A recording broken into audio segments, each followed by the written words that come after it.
Hello, story lovers.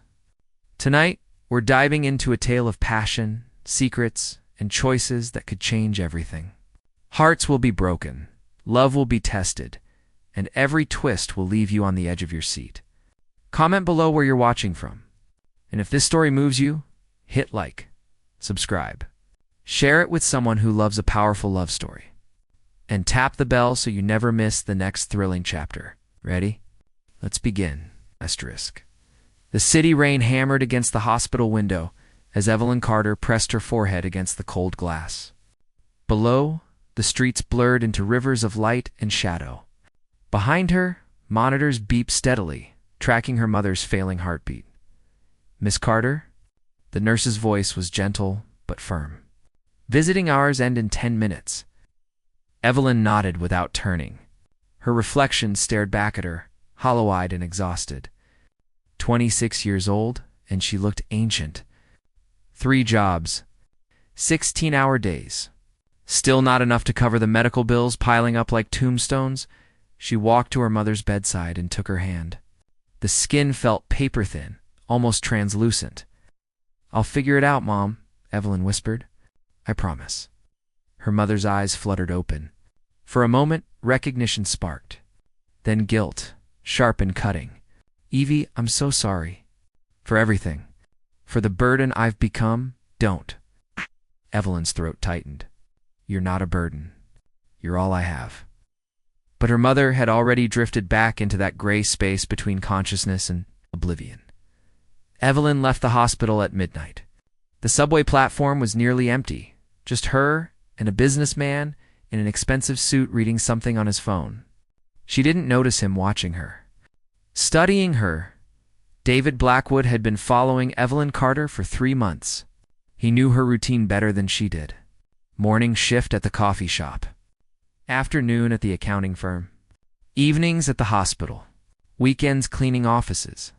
A life of quiet desperation. Perfect. He had learned everything. Her mother's illness. The debt. The way she ate single meals stretched across 2 days. How she walked everywhere to save on subway fare, except when exhaustion made her stumble. Evelyn Carter was drowning. And David was about to throw her an anchor disguised as a lifeline. 2 weeks later. Evelyn was closing the coffee shop when the door chimed. She looked up, ready to say they were closed, and the words died in her throat. The man who entered looked like he'd stepped out of a magazine. Tailored charcoal suit. Dark hair swept back from a face that could have been carved from marble. Eyes the color of winter ice. "We're closed," she managed. "I know." His voice was smooth, controlled. "I'm David Blackwood. I have a proposition for you." Evelyn's hand tightened on the dishcloth. "I'm not interested in whatever you're selling. I'm not selling anything." Pulled out a business card, set it on the counter between them. "I'm offering you a solution to your problems. All of them." She glanced at the card. Blackwood Industries. One of the largest tech corporations in the country. Her laugh was bitter. "Right? And what do you want in return?" "My soul?" Something flickered across his face. "Too quick to read?" "Dinner. Tomorrow night. 8 o'clock. The address is on the back of the card." "I don't have time for games. Neither do I." Hey. He held her gaze, and Evelyn felt pinned by the intensity there. "Your mother has stage 4 cancer. You're $70,000 in debt. You work 80 hours a week, and it's still not enough. In 6 months, maybe less, you'll lose her, unless someone intervenes." The words hit like physical blows. Evelyn's vision blurred. "How dare you?" "I dare because I'm the only one offering you a way out." He turned toward the door, paused. 8 o'clock, Evelyn." "Don't be late," she wanted to scream at him, to throw the card in his face. Instead, she stood frozen as he walked out into the rain, leaving only the lingering scent of expensive cologne and the terrible weight of hope. That night, Evelyn couldn't sleep. She sat at her mother's bedside in the hospital, holding that business card like it might explode. David Blackwood. She'd looked him up. Billionaire. Genius. 32 years old and worth more than most small countries. Why would someone like that notice someone like her? You should go. Evelyn startled. Her mother was awake, watching her with those knowing eyes. Mom, I don't even know what he wants. Nothing in this world is free, sweetheart. Her mother's voice was weak but clear. But sometimes we have to make deals with the devil to survive. Just promise me you'll be careful. I'm not going. But even as she said it, Evelyn knew she was lying. The restaurant was the kind of place Evelyn had only seen in movies. Crystal chandeliers, white tablecloths, waiters who moved like dancers. She felt ridiculous in her only decent dress, a simple black number she'd worn to her college graduation. David was already seated, looking perfectly at ease in this world of wealth and whispers. When he saw her, something shifted in his expression. Surprise, maybe, or satisfaction. You came, he said, standing. I shouldn't have. But Evelyn sat down anyway. He poured her wine. She didn't drink. Her hands were shaking too badly. I'll make this simple, David said. I need a wife. You need money. I'm proposing a business arrangement. Evelyn stared at him. You're insane. I'm practical. Leaned forward, and the candlelight turned his eyes to chips of ice. Marry me. In exchange, I'll pay off all your mother's medical bills. I'll hire the best doctors in the country. I'll give you a life without financial worry. All you have to do is play the role of my wife in public. Why? The word came out strangled. Why me? For a moment, David's mask slipped. Underneath, Evelyn saw something dark and hungry and terrifying. Because you're perfect for what I need. And what's that? Someone disposable. The words were soft, brutal, someone who won't ask questions. Someone desperate enough to agree. Evelyn should have left. Should have thrown her wine in his face and walked out. But her mother's face swam before her eyes. The beeping monitors. The doctors with their sympathetic smiles and hopeless prognoses. I need to think about it. You have 24 hours. David slid an envelope across the table. That's a contract. Read it.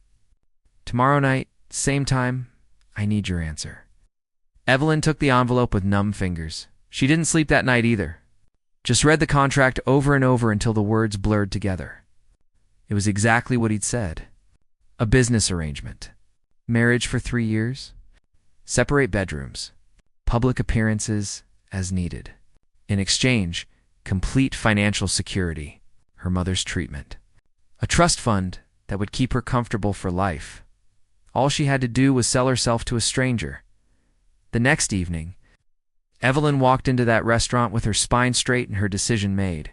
David watched her approach, his face unreadable. Yes or no, Evelyn? She set the signed contract on the table between them. Yes. David picked it up, checked her signature, and smiled. It didn't reach his eyes. Congratulations, Mrs. Blackwood. You just made a deal with the devil. As Evelyn lay alone in her tiny apartment, she wondered why his words felt less like a warning and more like a promise of destruction. What she didn't know was that across the city, David Blackwood stood in his penthouse, holding a photograph. 2 pictures, side by side. One of his mother, hollow-eyed and broken. One of Evelyn's mother, younger, laughing, wrapped in the arms of his father. Finally, David whispered to the empty room.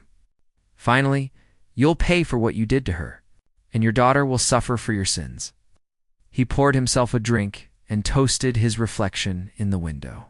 To revenge. 3 weeks later, Evelyn stood in a bridal suite, drowning in white silk and lace. The dress cost more than she'd made in a year. The ring on her finger weighed like an anchor taut through the door. She could hear music, laughter, hundreds of guests waiting to watch her marry a man she didn't love. A man she barely knew. A man who looked at her like she was something to be conquered and destroyed. The door opened. David stood there, perfect in his black tuxedo. It's time. Evelyn took his arm. His skin was ice-ash cold. The ceremony blurred together. Vows she didn't mean. Promises she couldn't keep. When David kissed her at the altar, it was brief and impersonal. A signature on a contract, nothing more. But when he pulled back, his eyes held hers for a heartbeat too long. And Evelyn saw something there that terrified her more than his coldness. Hatred, pure. burning absolute hatred. "Welcome to your cage." "Little bird," David whispered against her ear as applause thundered around them. "Let's see how long it takes before you break." The wedding reception was a performance.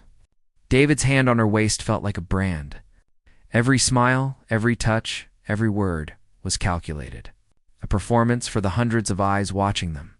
Finally, near midnight, he leaned close. "Time to go home, wife?" The penthouse was a masterpiece of modern architecture. Floor-to-ceiling windows overlooking the city. Marble floors. Art that probably cost more than her childhood home. It was beautiful and sterile and felt nothing like a home. David poured himself a drink. Didn't offer her one. "Your room is down the hall. Second door on the left. Don't enter any other rooms. Don't touch anything in my office. Don't bother me unless absolutely necessary." Evelyn found her voice. "Those weren't part of the contract." He turned, and the look on his face made her step back. "The contract was your leash, Evelyn. These are your boundaries. Learn them quickly." She lifted her chin. "And if I don't?" David crossed the space between them in 3 strides. Close enough that she could smell his cologne. Close enough to see the barely controlled fury in his eyes. "Then you'll discover exactly how cruel I can be." They stood frozen like that, inches apart. The air between them crackling with tension and something else Evelyn couldn't name. Finally, David stepped back. "Go to bed. Tomorrow, your real education begins." Evelyn walked to her designated room on shaking legs. Inside, she found her few belongings already unpacked. Her old clothes hung in a closet next to designer pieces with the tags still on. Her mother's photo sat on the nightstand. She picked it up, traced her mother's face with one finger. What have I done?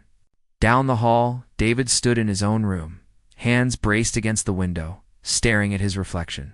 Behind him, on the dresser, sat another photo.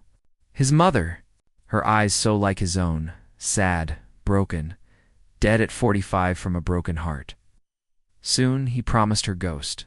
Soon, Evelyn Carter will know exactly what you felt, and I won't show her any mercy. But even as he made the promise, David couldn't shake the memory of Evelyn's eyes. Clear, honest, afraid but not broken. Not yet. Outside.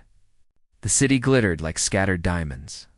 Beautiful and cold and merciless as revenge. Morning light flooded the penthouse, harsh and unforgiving. Evelyn woke to the sound of her phone buzzing. A message from an unknown number. "Breakfast in 30 minutes. Dining room. Don't be late." She dragged herself from bed, every muscle aching from tension. The bathroom was all marble and gold fixtures. Towels that probably cost more than her monthly rent. She stared at her reflection. At the stranger in expensive silk pajamas she didn't remember putting on, the dining room was a study in minimalist elegance. David sat at the head of a table that could seat 20, reading a tablet, coffee steaming beside him. He didn't look up when she entered. "Sit." Evelyn sat. A woman in a crisp uniform appeared, setting down a plate of food that looked like art. Evelyn's stomach twisted. "This is Margaret," David said, still not looking at her. "She manages the household. You'll give her your schedule every morning. Any appointments? Any plans? I need to know where you are at all times. I'm not a prisoner." "No." Finally, David looked at her. In the morning light, his eyes were even colder. "You're an investment, and I protect my investments." Margaret disappeared. They ate in silence, the clink of silverware obscenely loud. Evelyn forced down eggs that tasted like ash. "Your mother's transfer happens today," David said abruptly. "I've arranged for her to move to St. Catherine's Medical Center. Dr. Reeves is the best oncologist in the country. He'll oversee her care." Evelyn's fork clattered against her plate. "Thank you. Don't thank me." David's voice was flat. "It's part of our agreement. Nothing more." He stood, straightening his suit jacket. "A stylist will arrive at 10. You have a wardrobe fitting at noon. Tonight we're attending a charity gala. You'll smile. You'll look happy. You'll play the role of the adoring wife. Any questions?" "Just one. Evala met his gaze. Why do you hate me so much? Something flickered across David's face, raw and vicious. Then the mask slammed back down. Get dressed, Evelyn. We have a long day ahead. He left. Evelyn sat alone in that cavernous dining room and felt the walls closing in. The next 2 weeks were a blur of lessons in cruelty disguised as luxury. David transformed Evelyn into his perfect accessory. New wardrobe, new hairstyle, new mannerisms. She learned to smile until her face ached, to make small talk with people who looked through her like glass, to stand at David's side while he charmed investors and politicians, his hand on her waist possessive and cold. At night, they returned to the penthouse and the pretense dropped. David retreated to his office or his room. Evelyn sat alone, surrounded by wealth that felt like a prison. But her mother was getting better. Dr. Reeves had started an aggressive treatment protocol. For the first time in 2 years, there was hope in her mother's eyes when Evelyn visited. You look beautiful, sweetheart, her mother said one afternoon, touching Evelyn's designer dress. But you look sad. I'm fine, Mom. Liar. Her mother's smile was knowing. What's he like? Your husband? Evelyn thought of David's ice-chip eyes, his cruel words, the way he looked at her sometimes, like he was dissecting her soul. He's complicated. Most men are. Her mother settled back against the pillows. Just remember, Evie, even the coldest hearts can thaw, if you're brave enough to apply the heat. That night, Evelyn found David in his study, surrounded by files and blueprints. He looked exhausted, human. For a moment, she almost felt sorry for him. Do you ever sleep?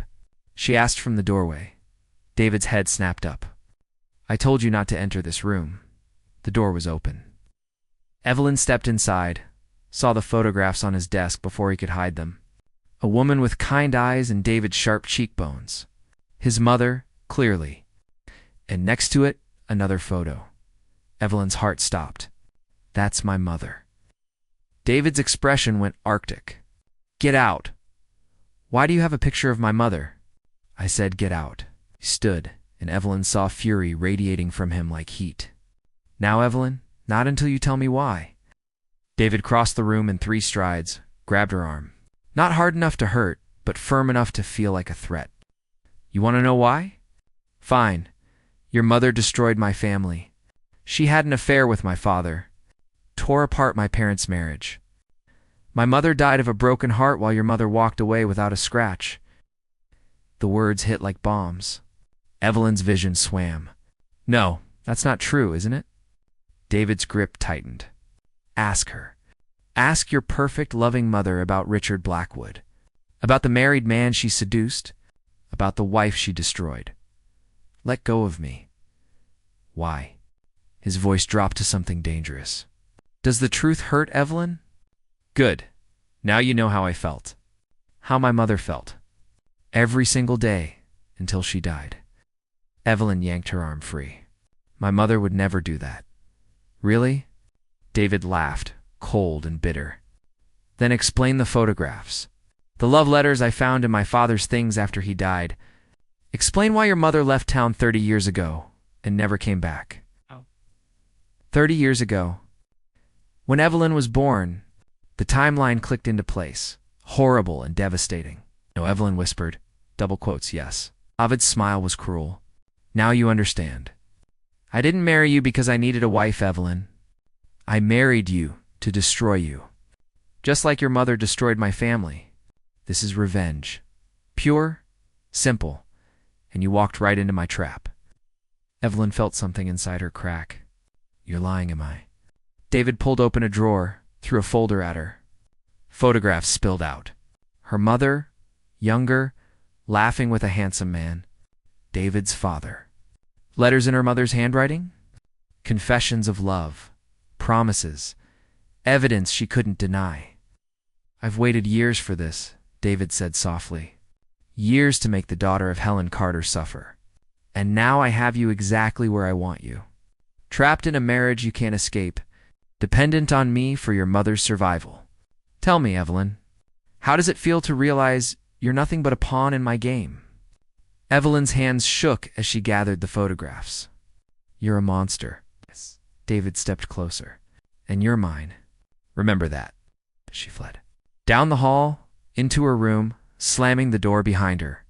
Her hands trembled as she pulled out her phone, called her mother's hospital room. Mom, her voice broke. Mom, I need to ask you something. And I need you to tell me the truth. Silence on the other end. Then, quietly, you talked to David. The confirmation shattered something in Evelyn. How could you? Evie, please. Let me explain. Explain what? That you destroyed a family? That you had an affair with a married man? That everything I believed about you was a lie? Her mother was crying now. I was young, stupid. Richard told me his marriage was over, that he was getting divorced. I believed him. By the time I realized he was lying, I was pregnant with you. The room spun. Evelyn sank onto the bed. He's my father. David's father is my father. Yes. The word was barely a whisper. I'm so sorry, baby. I should have told you. I wanted to tell you so many times, but I was ashamed and scared. Richard threatened me, said if I ever told anyone, he'd destroy me.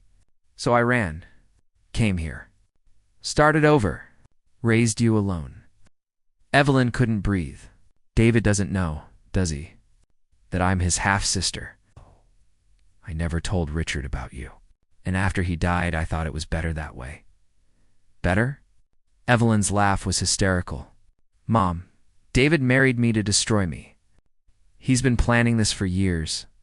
To hurt me because of what you did? Her mother's sob echoed through the phone. Oh God, Evie, you have to leave. You have to get out of there, I can't. The truth tasted bitter. He's paying for your treatment. If I leave, he'll stop. You'll die. Then let me die. I won't let you sacrifice yourself for my mistakes. I'm not having this conversation. Evelyn's voice was hollow. I have to go. She hung up. Sat in the dark, surrounded by luxury and lies. A knock at her door. David's voice. Evelyn, go away. No. The door opened. He stood there, backlit by the hallway light. We need to talk. I have nothing to say to you. David entered anyway, closed the door behind him. In the dim light, he looked almost human. Almost sorry. I shouldn't have told you like that. But not sorry you told me at all. No, he sat on the edge of her bed, careful not to touch her. You deserved to know the truth. The truth. Evelyn's voice shook. The truth is, you manipulated me. Used my desperation against me. Married me just to break me. That's psychotic, David, maybe. He stared at his hands. My mother died in my arms, Evelyn. She was 45 years old. She stopped eating. Stopped sleeping. Stopped wanting to live because the man she loved chose another woman. I watched her waste away for 2 years. So yes, maybe I am psychotic. Or maybe I'm just a son who loved his mother and wanted justice. This isn't justice. This is cruelty. They're often the same thing. David looked at her then, and Evelyn saw something unexpected in his eyes. Regret, maybe, or doubt. I thought it would feel different, watching you suffer. I thought it would fix something inside me, but it doesn't. Good. Evelyn wiped her eyes. Because I'm not my mother, David. I'm not responsible for her choices. Punishing me won't bring your mother back? I know. His voice was barely audible. But I don't know how to stop. This anger, this need for revenge, it's all that's kept me going for so long. Without it, I don't know who I am. For a moment, they sat in shared silence. Two people trapped in a cage built by the sins of their parents. I can't forgive you, Evelyn said finally. Not now. Maybe not ever. I know. David stood. But I want to try something. Starting tomorrow, no more games. No more cruelty. We're stuck in this marriage for 3 years. Maybe we can find a way to coexist without destroying each other. Why? What changed? David paused at the door. Tonight, when I saw your face after I told you the truth, I saw my mother. The same pain. The same betrayal. And I realized I'd become exactly like your mother. Someone who hurts innocent people to get what they want. I don't want to be that person anymore. He left. Evelyn sat alone, her mind spinning. Could a monster learn to be human? Could revenge transform into something else? And most terrifying of all, was there a part of her that wanted to give him a chance? The next morning, Evelyn found coffee waiting for her in the dining room. Not a command. An offering. David sat across from her, looking uncertain. Truce? He asked. Evelyn studied him. This man who had plotted her destruction, who had married her with hatred in his heart, who now looked at her with something that might be hope? Conditional truce, she said finally. You keep my mother's treatment going. You stop playing mind games. And maybe, we figure out how to be civil to each other. I can do that. David's smile was tentative. Real, thank you. Don't thank me yet. Evelyn sipped her coffee. You've got a lot to make up for. Over the next few weeks, something shifted between them. David stopped the cruel comments. Started asking about her day. They ate meals together and talked about small things. Safe things. Nothing heavy. Nothing painful. But Evelyn felt the weight of the secret her mother had told her. Every time she looked at David, she saw echoes of their shared blood, half-siblings. The thought made her sick. She should tell him. She knew she should. But the words stuck in her throat. One evening, they were in the living room. David was working on his laptop. Evelyn was reading. Domestic. Almost normal. Can I ask you something? Evelyn said. David looked up. Of course. Why did you really choose me? Out of everyone you could have hurt, why me specifically? He was quiet for a long moment. Honestly. Because you looked like someone who'd never been given anything. Someone who'd understand what it feels like to lose everything. I thought that would make it easier. To hurt someone who was already broken? That's twisted. I know. David set aside his laptop. But somewhere along the way, I started seeing you differently. Not as a tool for revenge. Just as a person. Someone strong. Someone who kept fighting even when the world beat her down. I admire that. Evelyn's heart did something complicated. Don't? What? Don't make me feel things for you. She stood, restless. We're not friends, David. We're not even really married. We're two people trapped by a contract and bad history. Maybe. David stood too, crossed to where she stood by the window. Or maybe we're two people who could be something more. If we're brave enough to try? He was close now.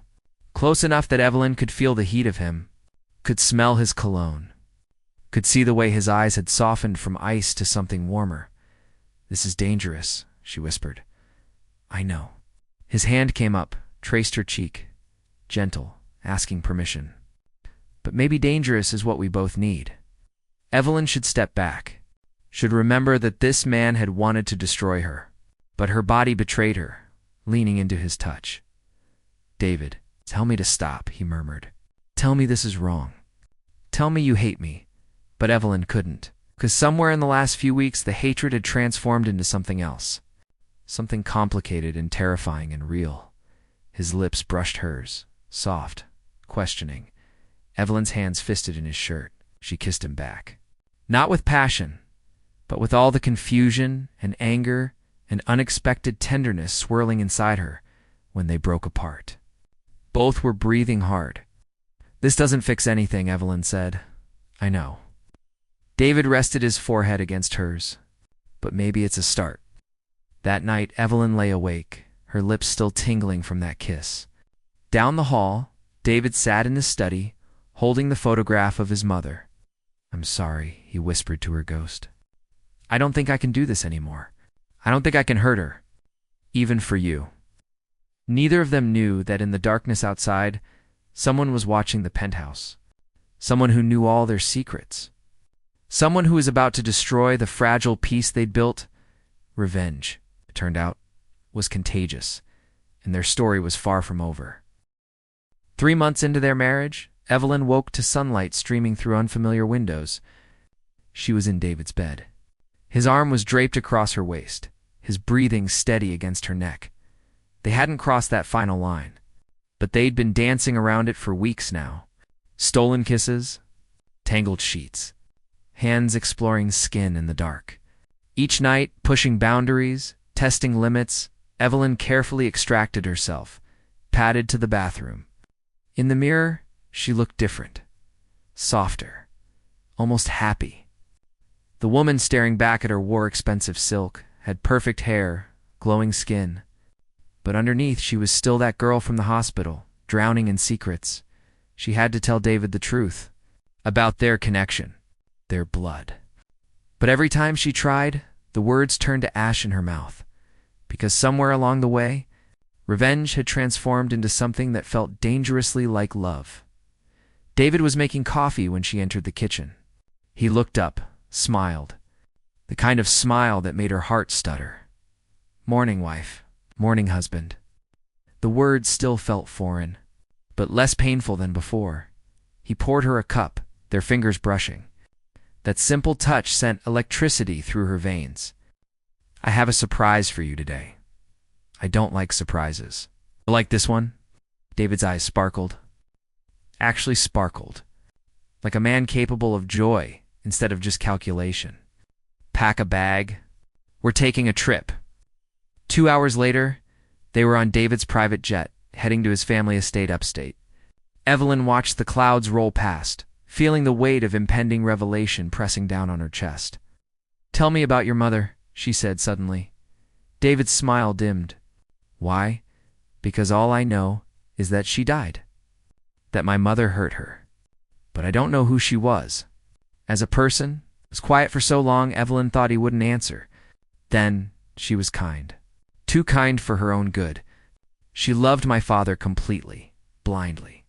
When she found out about the affair, it broke something in her. She never recovered." "I'm sorry. Don't be." David's jaw tightened. "It wasn't your fault. I see that now. You were just a child when it all happened, David." Evelyn reached for his hand. "There's something I need to tell you about that time. About my mother and your father." But before she could continue, David's phone rang. He glanced at it, frowned. "I need to take this. It's my lawyer." He moved to the back of the plane. Evelyn sat frozen, the confession still lodged in her throat. Maybe it was a sign. Maybe she should wait. The estate was beautiful. Rolling hills, ancient trees, a mansion that looked like it belonged in a Gothic novel. But underneath the beauty, Evelyn felt ghosts. "My mother loved this place," David said as they pulled up the drive. "She used to paint in the gardens. Said the light here was perfect." Inside, everything was preserved like a museum. Family portraits lined the walls. David's mother stared down at them, beautiful and sad. Evelyn's breath caught. The woman's eyes were the same shape as hers. The same chin. Features she'd always thought came from her mother's side. But now she knew better. "You look pale," David said. "Are you all right?" "Fine, just tired from the flight." That night they had dinner in the grand dining room. Just the two of them and ghosts. David opened a bottle of wine from his father's collection. Neither mentioned the irony. "I never told you how my father died," David said suddenly. "He had a heart attack in his office, alone. By the time anyone found him, it was too late. I'm sorry. I'm not." David's voice was flat. "He was a coward. He destroyed my mother and never took responsibility. Part of me was glad when he died." "Is that terrible?" "It's honest." Evelyn set down her fork. "David, about your father. There's something about him and my mother that you need to know." But before she could continue, the front door crashed open. A woman's voice, sharp and angry, echoed through the house. "Where is he? Where's that bastard David Blackwood?" David stood abruptly. "Stay here." He strode toward the entrance hall. Evelyn followed, her heart pounding. A woman stood in the foyer, elegant and furious, flanked by two men in suits. "Aunt Catherine," David said coldly. "What are you doing here?" "What am I doing here?" The woman's laugh was vicious. "This is my brother's house. I have every right to be here. The question is, what is she doing here?" Catherine's gaze landed on Evelyn like a laser. "The daughter of that whore. How dare you bring her to my sister-in-law's home?" "Careful." David's voice dropped to something dangerous. That's my wife you're talking about. Your wife. Catherine's eyes blazed. You married her? Helen Carter's daughter? Have you lost your mind? Get out. Not until you hear the truth. Catherine pulled out her phone, pulled up a document. I hired a private investigator, David, to find out everything about little Evelyn here. And what I found is very interesting. Evelyn's blood turned to ice. No, not like this. What are you talking about? David demanded. Your wife, Catherine said slowly, savoring each word, is your half-sister. Helen Carter was pregnant with your father's child when she left. Evelyn is Richard Blackwood's daughter. Your blood. The silence that followed was deafening. David turned to Evelyn, his face draining of color. Tell me she's lying. Evelyn couldn't speak, couldn't move, could only watch as understanding and horror dawned in his eyes. You knew? His voice was barely a whisper. How long have you known? David, please, how long? He was shouting now, wild with betrayal. How long have you been lying to me? Since the night you told me about the affair? My mother confirmed it. 3 months. David backed away from her like she was diseased. You've known for 3 months and you said nothing. While I was falling for you? While I was trying to make things right, you let me kiss you, touch you, care about you. Knowing we share blood, I tried to tell you. So many times. But I was scared. Scared? David's laugh was broken glass. You should have told me immediately. Before things went too far, before I started to love you. The word hung in the air between them. Love. The thing neither had dared to name. Do you have any idea what you've done? David's voice cracked. Any idea how wrong this is? How twisted? We didn't know at first. And nothing really happened. We never crossed that line, but we wanted to. His eyes were wild, tortured. God, Evelyn, I was planning to tonight. To make you really mine. Can you imagine? Catherine watched them with satisfaction. Quite the scandal, isn't it? The billionaire who unknowingly married his own sister. The tabloids will feast on this for years. Shut up, David snarled. This is your fault. You and your brother destroyed everything. If he'd just been honest, if he'd told my mother the truth, none of this would have happened. Oh, but Richard did tell the truth, Catherine said softly. He knew about the pregnancy. Helen told him before she left. He chose to let her go. Chose to pretend that child didn't exist. Because acknowledging you, Evelyn, would have meant admitting his betrayal publicly. And Richard Blackwood's reputation was more important than his bastard daughter. Evelyn felt the words like physical blows. He knew? My father knew about me? And he just abandoned us? Of course he did. He was a Blackwood. We protect what's ours and discard what's inconvenient. Just like David here married you for revenge, the apple doesn't fall far from the tree. Get out of my house, David said through gritted teeth.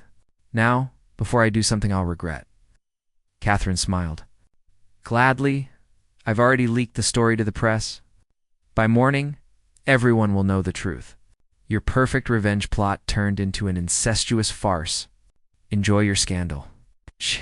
The door slammed. David and Evelyn stood in the wreckage of their lives. I'm sorry, Evelyn whispered. I'm so sorry. It doesn't fix this. David's eyes were dead. Sorry doesn't undo what we almost did. What we wanted to do. We didn't know at first. That has to count for something, does it? He turned to her, and Evelyn saw devastation in his face. Every time I touched you, every time I kissed you, I was falling in love with my own sister. How am I supposed to live with that? The same way I am. Evelyn's voice broke. By remembering that we're both victims here. Of our parents' choices, of their lies, it doesn't matter. David walked to the window, stared out at the dark gardens. The damage is done. By tomorrow will be a punchline. In this marriage, this disaster, it's over. What about my mother? The treatment. I'll honor that part of the contract. I'm not my father. I don't abandon my responsibilities. His voice was hollow. But after that, we're done. We'll get an annulment. Claim fraud or duress or whatever legal term applies to accidentally marrying your sister. Evelyn felt tears streaming down her face. And us, whatever we were becoming. David finally looked at her. His eyes were red, devastated. There is no us, Evelyn. There can't be. What we felt, what we wanted, it's wrong. We have to let it go. I don't know if I can. You have to. Turned away again. We both do. Because the alternative is too twisted to even consider. Evelyn fled to her room, collapsed on the bed.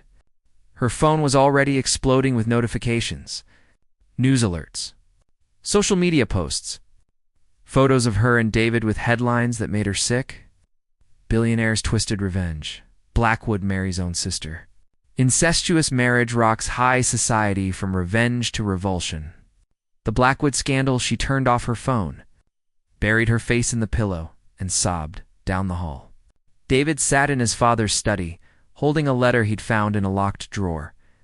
His father's handwriting, addressed to Helen Carter. Never sent. Dear Helen, I know about the baby. Our baby. But I can't acknowledge her. My wife is already broken. Admitting to a child would destroy what's left of our family. I'm sending money for you to start over somewhere else. I'm sorry. I'm so sorry. But this is goodbye. David crumpled the letter. His father had known, had chosen his reputation over his daughter, had left Evelyn to grow up poor and struggling while he lived in luxury, and David had taken out his father's sins on an innocent woman who was his own blood.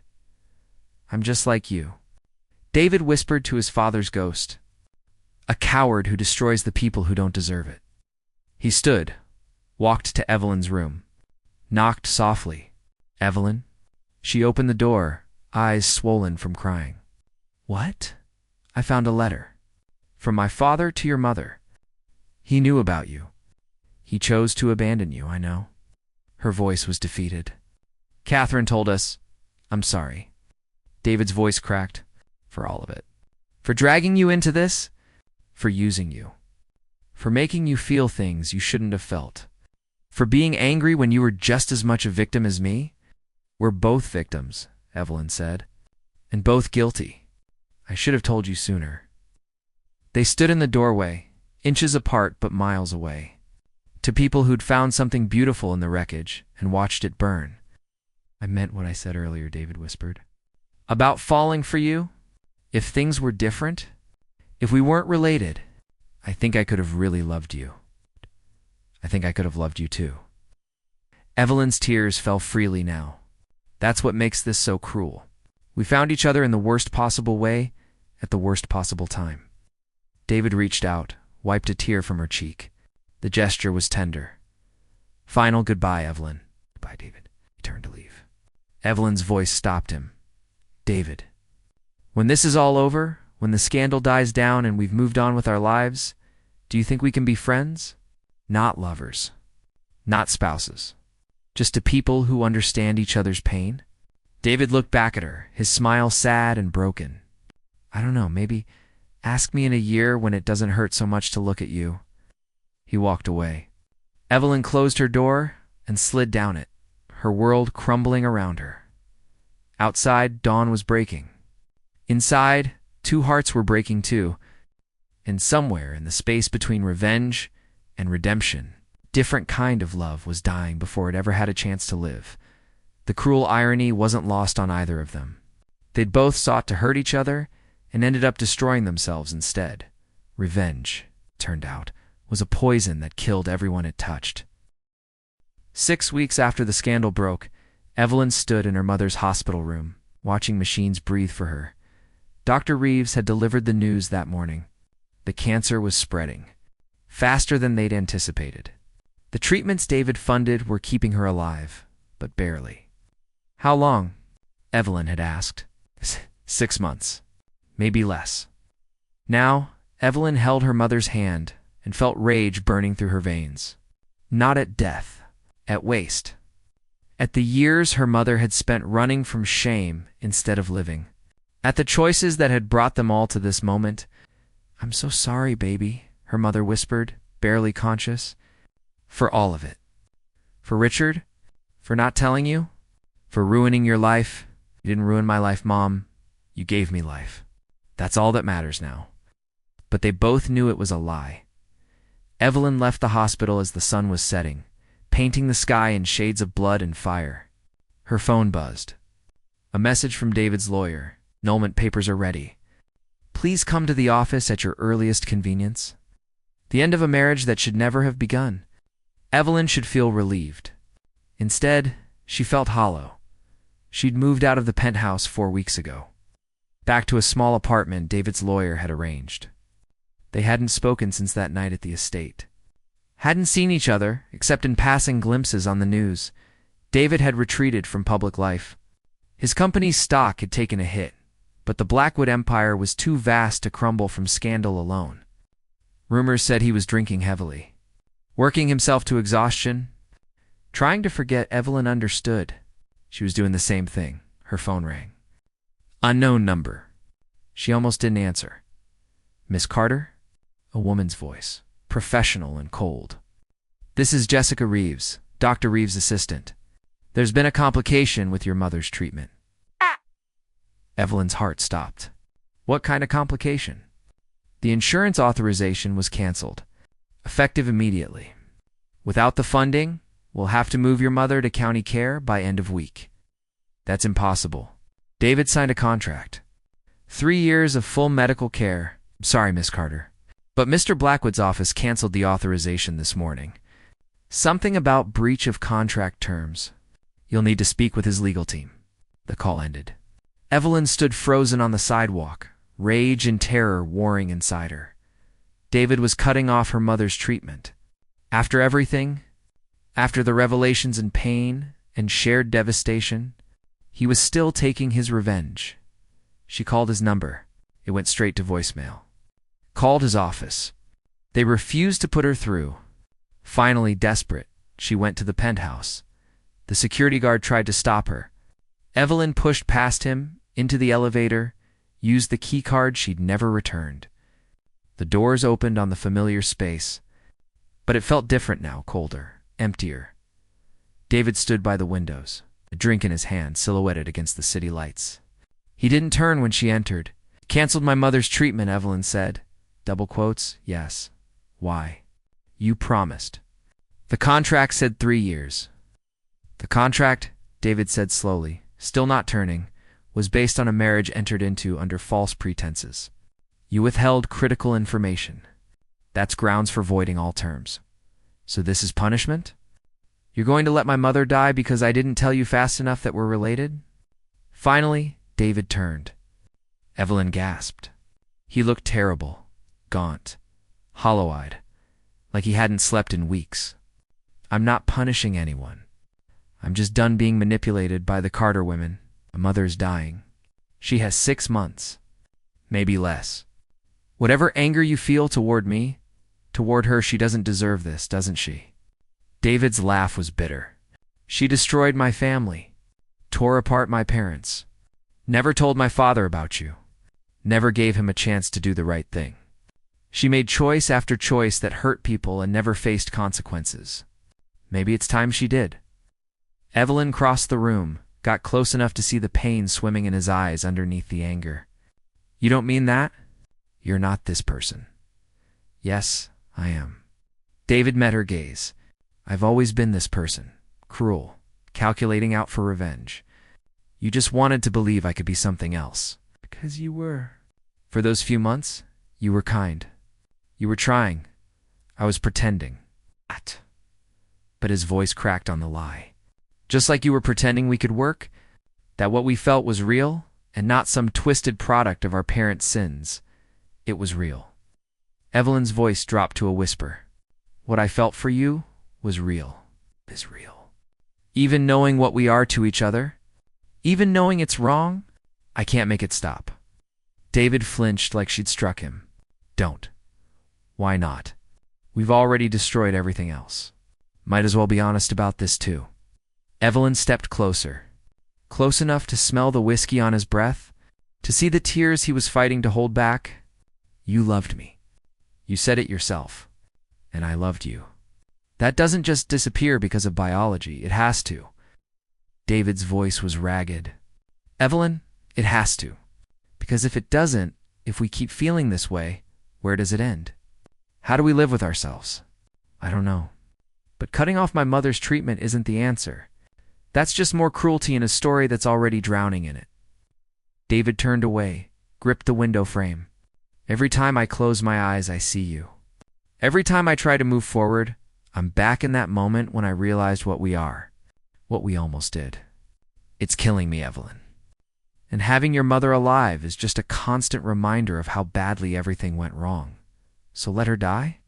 Let her fade away in some county hospital because you can't deal with your feelings. What do you want from me? David spun around and Evelyn saw devastation in his face. You want me to keep paying? To keep being reminded every single day that I fell in love with someone I can't have? Someone I'm related to? That I wanted my own sister in ways that make me sick to think about? I want you to be the man I fell in love with. The one who was trying to be better, who could see past revenge to redemption. That man doesn't exist. David's voice was hollow. He never did. Evelyn felt something inside her break. She'd come here hoping to save her mother.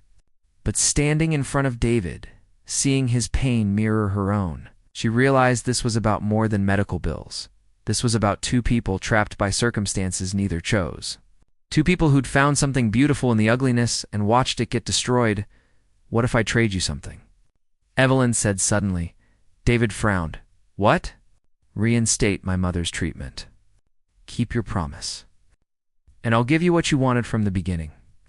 I don't understand. Evelyn took a breath. You wanted me to suffer. To feel the same pain your mother felt? Fine. I'll stay married to you. I'll live in this penthouse. I'll play the role of your sister wife in front of the world. I'll let everyone mock me, judge me, treat me like a freak. I'll carry that shame for however long my mother has left. 6 months of public humiliation in exchange for her treatment? That's my offer. You can't be serious. I'm completely serious. Evelyn lifted her chin. You want revenge? Here it is. 6 months of watching me suffer, of knowing I'm trapped in this nightmare willingly, of having me close enough to remember everything we can't have. That's my sacrifice. Take it or leave it. David stared at her. That's insane. No more insane than anything else we've done. My mother is dying, David. She has 6 months left on this earth. I'm not asking you to forgive her. I'm not asking you to forgive me. I'm just asking you to let her die with dignity instead of in pain and poverty. And I'm willing to pay any price to make that happen. Even your own happiness. I have no happiness left to lose. You saw to that. The words hit their mark. David looked away. You really love her that much? Even after everything she did? She's my mother. That doesn't come with conditions. You of all people should understand that.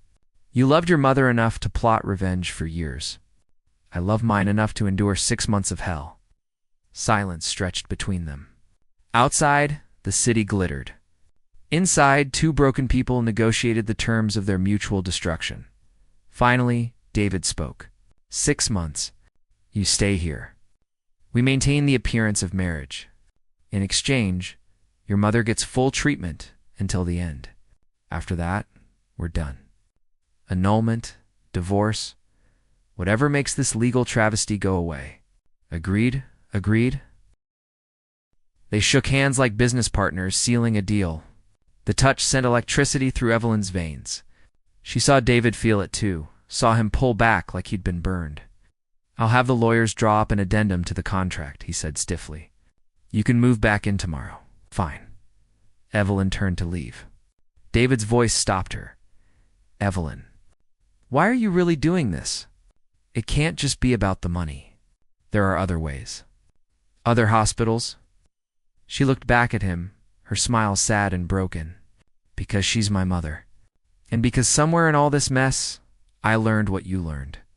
That sometimes love means suffering. That sometimes we sacrifice ourselves for the people who hurt us most. Your mother taught you that. Mine taught me. Maybe we're more alike than we thought. And she left. David stood alone in the penthouse, her words echoing in the silence. The next day, Evelyn returned with her single suitcase. David had moved his things to the opposite wing. They'd become strangers living in the same cage. The media had a field day. Photos of Evelyn returning to the penthouse went viral. Think pieces about codependency and scandal. Late-night comedians made jokes. Social media tore her apart. Evelyn endured it all. Walked through the lobby of the building with her head high while strangers sneered.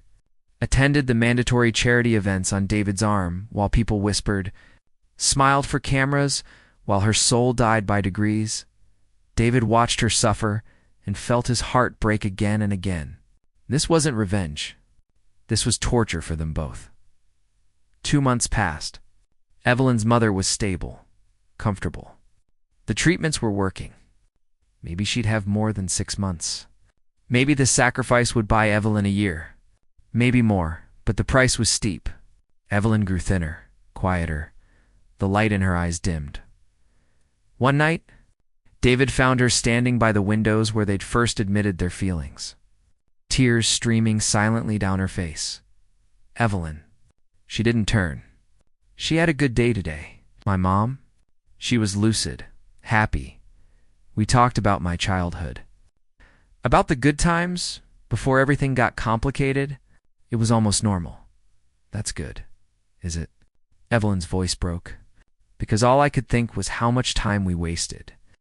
How many years she spent ashamed. How many years I spent not knowing my own history. And now, when we finally have some truth between us, we're almost out of time. David wanted to go to her, to wrap his arms around her and tell her it would be okay. But he couldn't. They'd built walls between them, necessary walls, and crossing them would destroy them both. I'm sorry, he said instead. For my part in this. For making everything worse. We both made it worse. Evelyn turned, and in the city lights, she looked ethereal, broken, beautiful. We could have walked away at any point, but we didn't. We kept choosing pain, kept choosing revenge, kept choosing each other even when we knew it was wrong. Do you regret it? All of it. Evelyn considered. No. Because even in all this pain, I learned what it feels like to be seen, to be chosen, even if it was for the wrong reasons, even if it couldn't last. You made me feel worth something, David, and I'll carry that with me long after this is over. David's throat tightened. You were always worth something. I just couldn't see it past my anger. They stood in the growing dark, two people divided by blood and bound by something they couldn't name. Something that went deeper than love, deeper than pain. A connection forged in fire and sacrifice and impossible choices. 4 months left, Evelyn whispered. 4 months of this arrangement, then we're free. But they both knew freedom was an illusion. What they'd become to each other, what they'd survive together, which would mark them forever. Some cages, it turned out, didn't need locks. They were built from history and heartbreak and the terrible weight of love gone wrong. And some prisoners never wanted to escape. 5 months into their arrangement, Evelyn's mother took a turn for the worse. Dr. Reeves called at 3 a.m. Evelyn was at the hospital within the hour, David's driver waiting for her like he had every night for months. An unspoken arrangement. One of many that had developed between them in the careful dance of their coexistence. David arrived an hour later.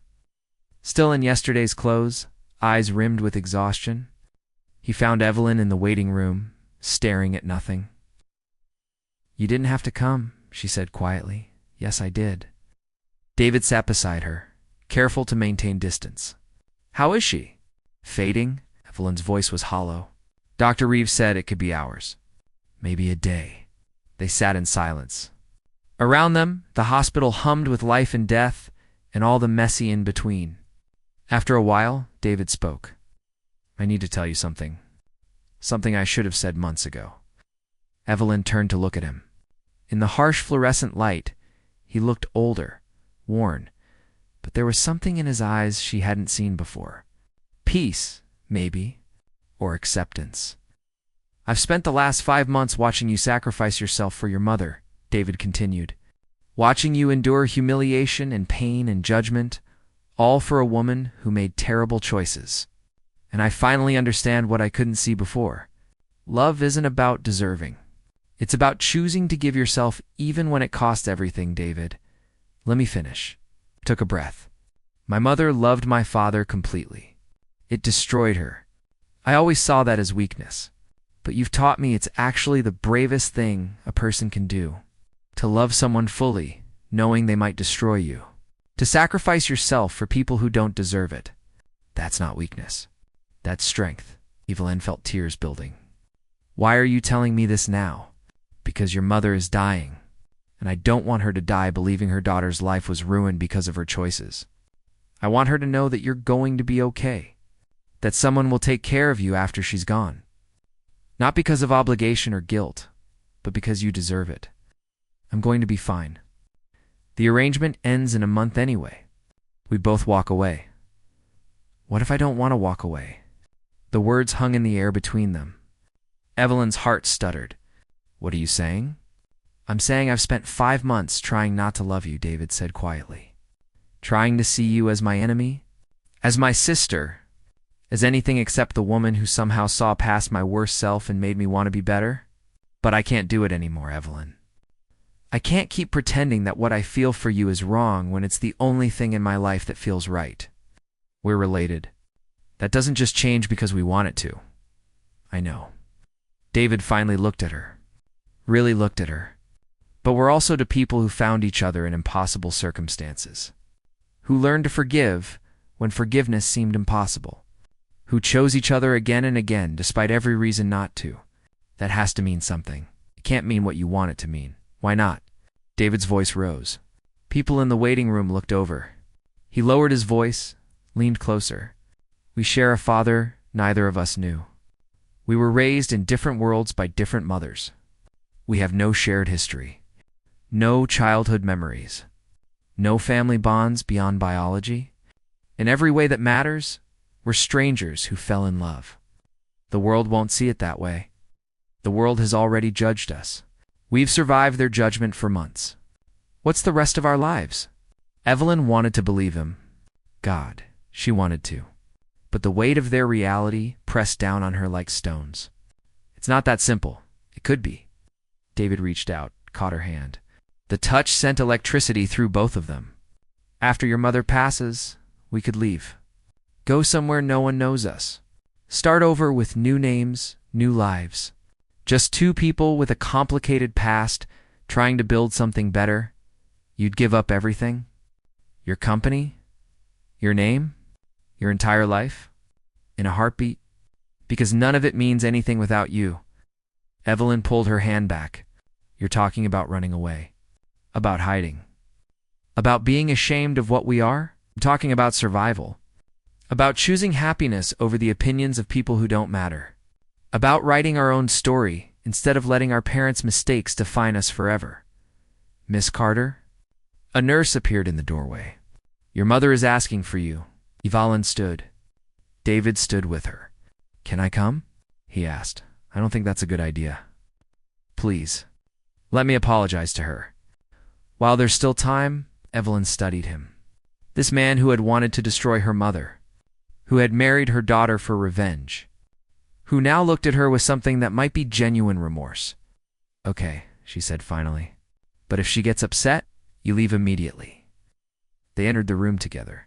Evelyn's mother lay small and frail against the white sheets, oxygen mask fogging with each shallow breath. But her eyes were clear when she saw them. Evelyn took her mother's hand. Mom, David's here. He wants to talk to you. Her mother looked at David. For a long moment, neither spoke. Then she pulled off the oxygen mask, her voice reedy but determined. You've made my daughter suffer enough, Mr. Blackwood, haven't you? Yes, David said simply. I have, and I'm sorry. For all of it. For plotting against Evelyn. For blaming you for choices my father made. For being so consumed by grief that I became exactly what I hated. How my affair destroyed your family. You had every right to be angry, but not at Evelyn. She was innocent. A child born from my father's selfishness and your heartbreak. She didn't deserve to pay for our parents' sins. Evelyn's mother studied him. You're in love with her. It wasn't a question. David didn't deny it. Yes, that's complicated. Everything about us is complicated. What are your intentions toward my daughter, Mr. Blackwood? And don't lie to me. I'm dying. I can afford to hear the truth. David knelt beside the bed so he was eye level with her. I intend to spend the rest of my life making up for the pain I caused her. Whether she'll let me do that as her husband or her friend or someone she never speaks to again, that's her choice. But I won't abandon her. Not the way my father abandoned her. That's my promise to you? Evelyn's mother turned to her daughter. Do you love him? Evelyn's throat tightened. Mom, do you? Yes, Evelyn whispered. I do, even knowing everything. Even knowing how wrong it is. I can't seem to stop. Her mother smiled, sad. Knowing. Then you're my daughter after all. We Carter women have a gift for loving the wrong men. She reached out with her other hand, took David's, brought both their hands together. Richard Blackwood was my biggest mistake, but he gave me you, Evie, my greatest joy. And now I'm dying knowing that his son is here, trying to make things right. Maybe that's the universe's way of balancing the scales. Or maybe it's just proof that the universe has a sick sense of humor, David said quietly. Maybe it's both. Helen's breathing was getting labored. I don't know what the right answer is here. I don't know if what you feel for each other is love or trauma bonding or some combination of both. But I know this. You're both good people who've been hurt by circumstances beyond your control. And you deserve happiness, whatever form that takes. She squeezed their joined hands. Just promise me something. Promise me you'll choose forgiveness over revenge. Healing over hatred.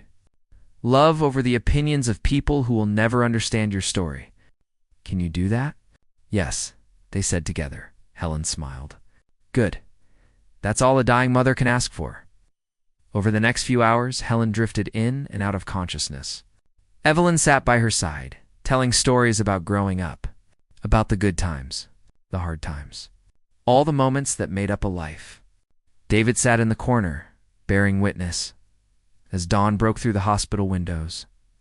Painting everything in gold, Helen opened her eyes one final time. Evie, I'm here, Mom. I loved him. Your father. Despite everything, despite knowing it was wrong, I loved him. I hope you can understand that now. I do. Evelyn was crying now. I understand completely. Good. Helen's eyes found David. Take care of her. Even if it's just as her brother. She needs family. She's been alone too long. I will, David promised. I swear it. Helen smiled. Then her eyes closed. The monitors began their steady decline. Dr. Reeves came in, did what doctors do, called the time, offered condolences, left them alone with death. Evelyn sat holding her mother's hand, unable to process that she was truly gone. David stood behind her, a hand on her shoulder. Solid, present, the only anchor in a world suddenly unmoored. She loved you, David said quietly. In her way, through all her mistakes and regrets, she loved you, I know. Evelyn's voice was small.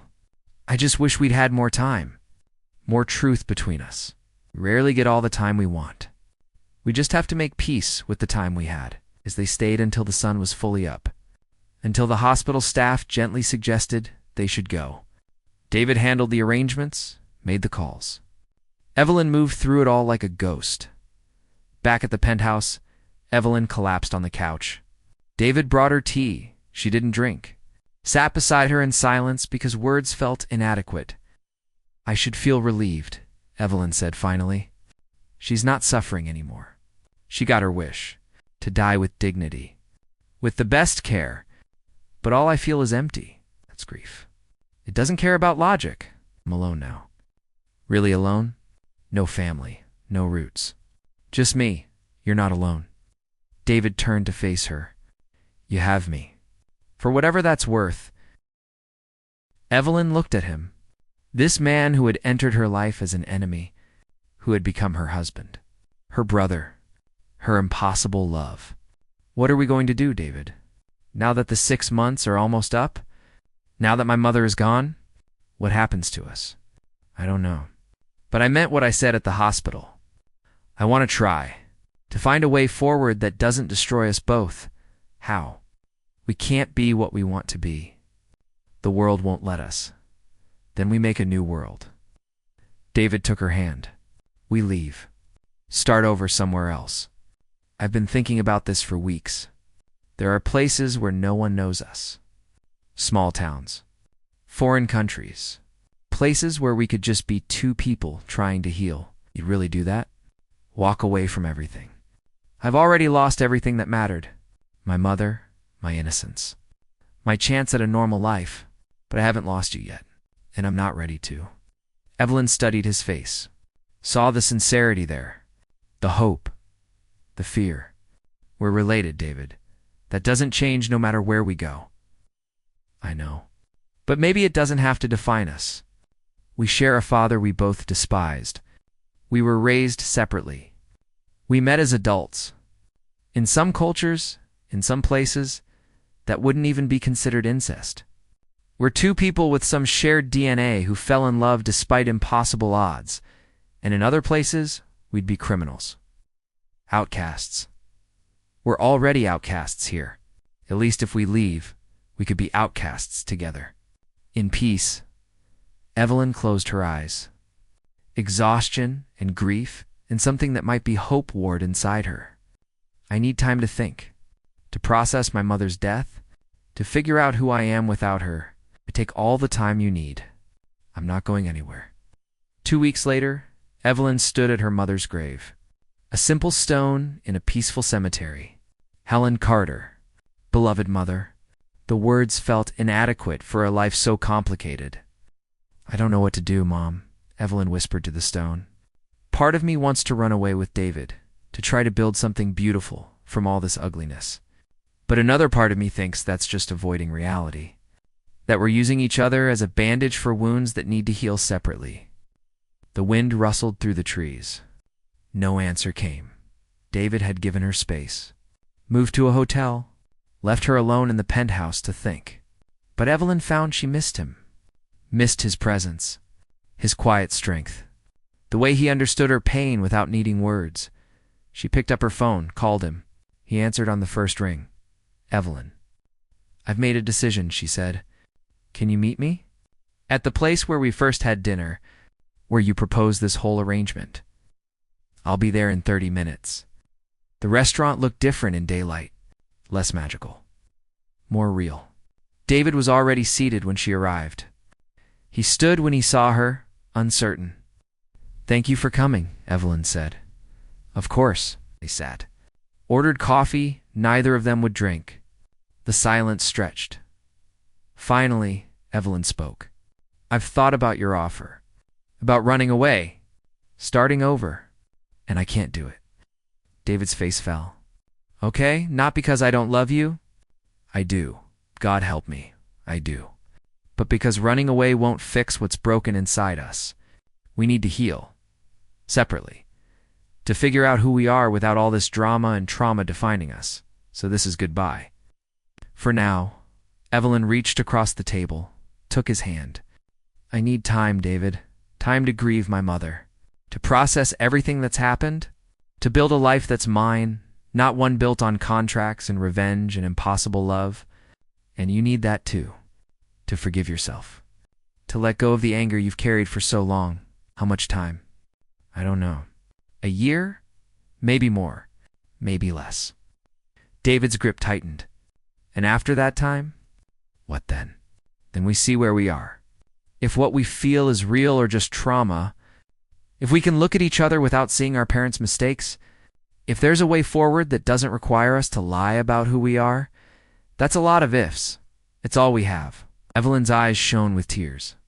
I won't ask you to wait for me. If you meet someone, if you move on, I'll understand.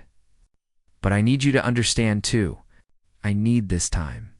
To find myself, to become someone whole again. David nodded slowly. Okay, a year. And then we meet again. Right here. Same table.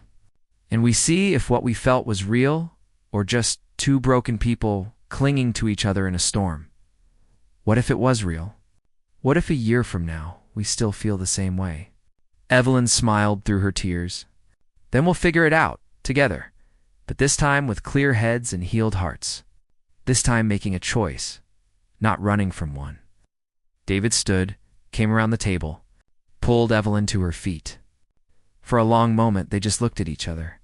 Two people who had traveled through hell together, who had hurt each other, saved each other, loved each other in ways that defied logic and morality. Then David pulled her close. Not a kiss, just an embrace. His cheek against her hair, her arms around his waist. Two bodies fitting together like puzzle pieces, even though the picture they made would never be acceptable to the world. "I'll see you in a year," David whispered. 1 year, Evelyn confirmed. They broke apart. David walked away first. Evelyn watched him go, her heart breaking and healing at the same time. Over the next 12 months, they both changed. David threw himself into work, but differently this time. He started a foundation in his mother's name, helping families torn apart by infidelity, therapy, books, long conversations with people who'd survived similar trauma.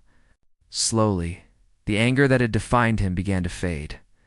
Evelyn moved to a small coastal town 3 hours away, got a job at a bookstore, therapy of her own, long walks on the beach, journal entries filled with grief and hope and gradual acceptance. She made friends who knew nothing about her past, built a life that was simple and honest and hers. They didn't contact each other. Both knew that healing required distance.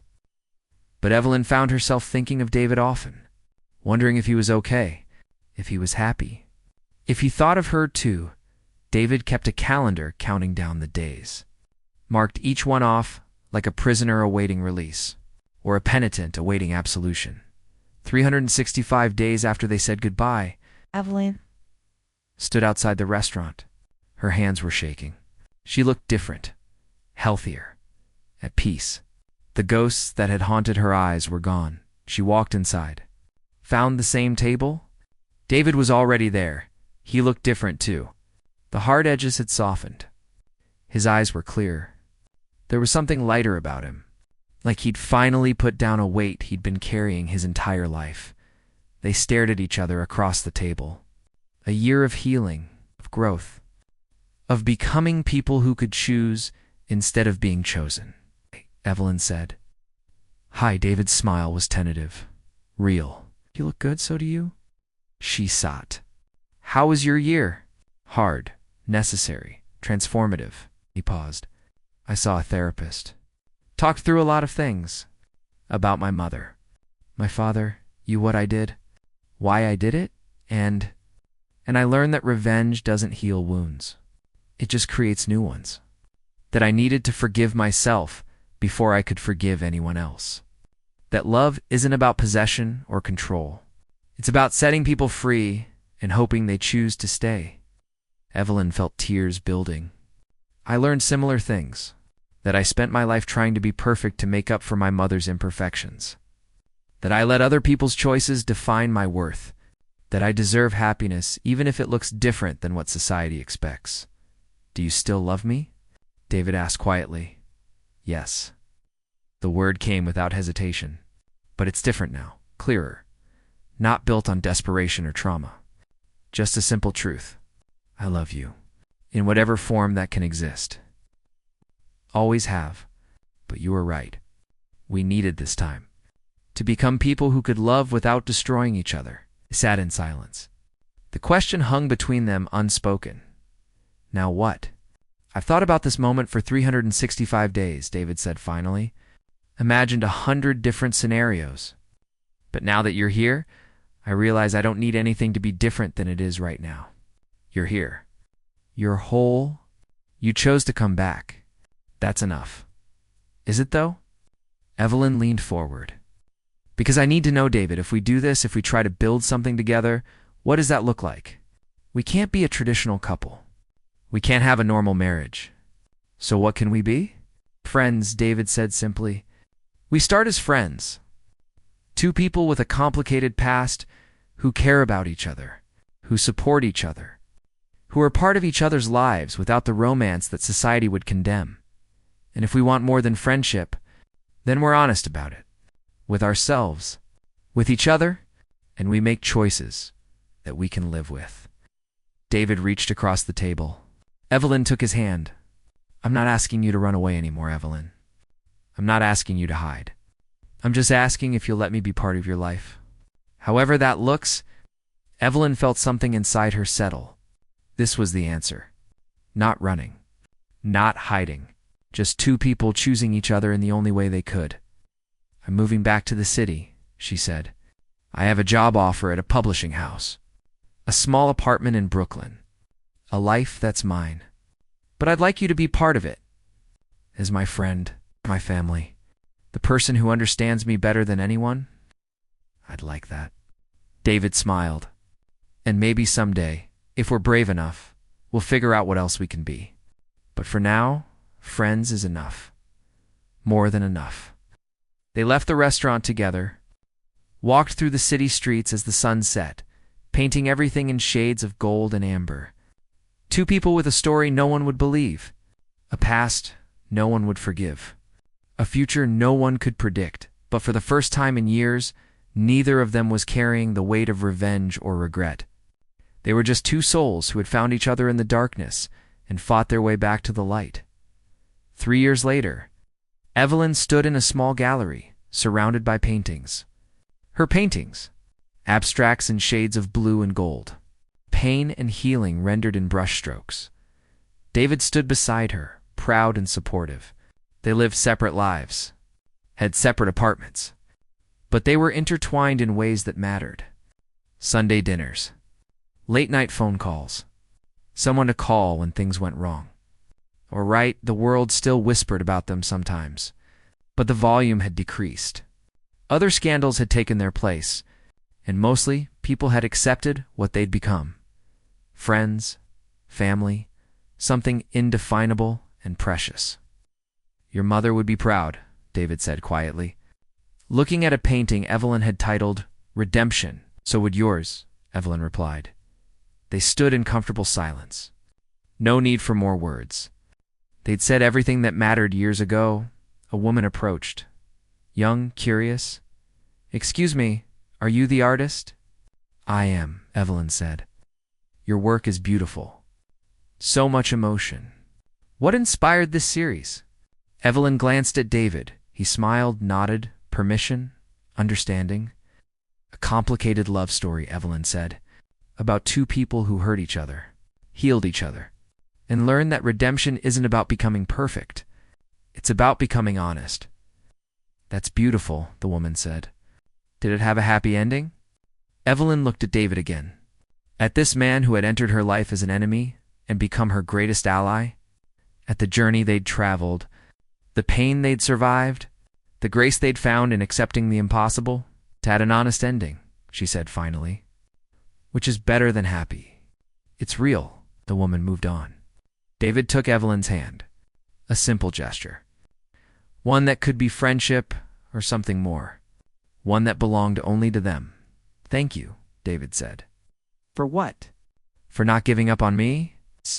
For believing we could be more than our worst moments? Thank you for the same. They stayed until the gallery closed. Then walked out into the city night. Two people who had learned the hardest lesson. That love isn't about possession or revenge or even romance.